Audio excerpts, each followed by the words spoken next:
Hey, God bless you, everyone. I'm Pastor Dana, and I just have a quick word of encouragement for us today.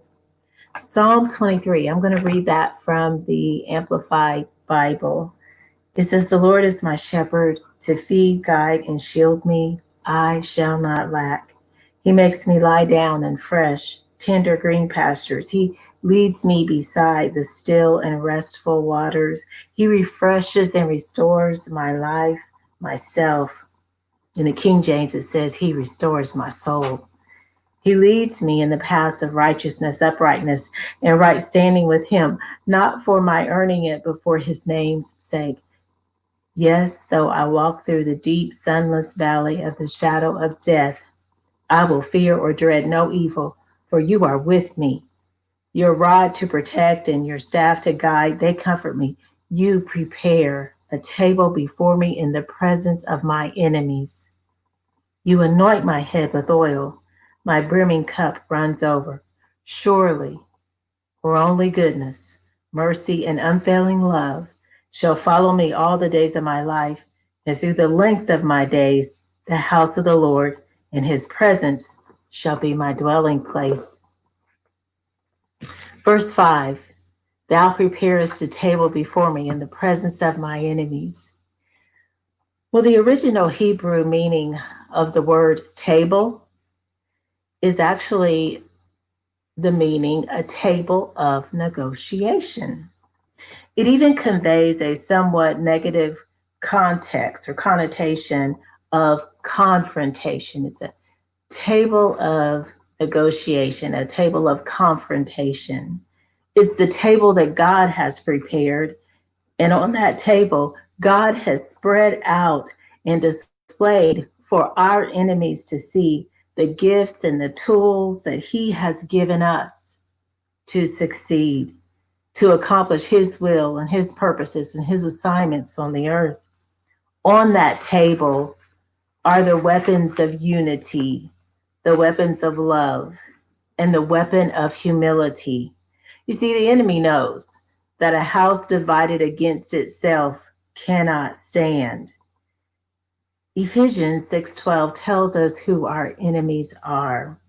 For it declares that we wrestle not against flesh and blood, but against principalities, against powers, against the rulers of the darkness of this world, against spiritual wickedness in high places. You see, we are not each other's enemies. So I'm inviting us as a human race to come back to the table. And let's do the work to remind ourselves that when we come together, there is nothing that we cannot accomplish, including the healing of a nation, even the United States of America. We just watched the inauguration of President Joe Biden and Vice President Kamala Harris.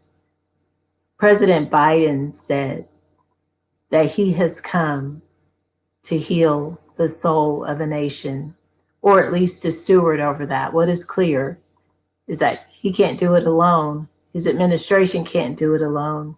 It's going to take all of us to come to the table. And when we do come to the table, when we do come with the sole purpose of recognizing that together there's nothing that we cannot do, yes, the healing of a nation is possible, and even global unity is possible. It's possible when we choose to love our neighbor as we love ourselves. Listen, I can feel the winds of change in the spirit. It is a new day. It's the day of forgetting those things that are behind us. And together, let us press on for the prize of the higher callings that God has for us.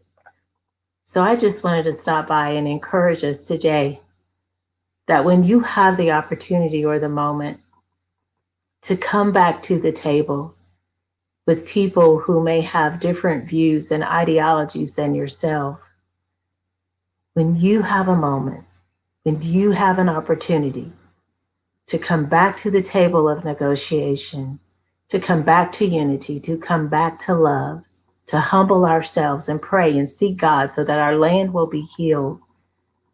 Let's choose to come back to the table together so that we can press on for the higher callings that God has for each of us. I pray that you were blessed by that short word today. Enjoy the rest of your day, and I'll see you next time. This is Pastor Dana, a voice of distinction. I love you. God bless you. Peace.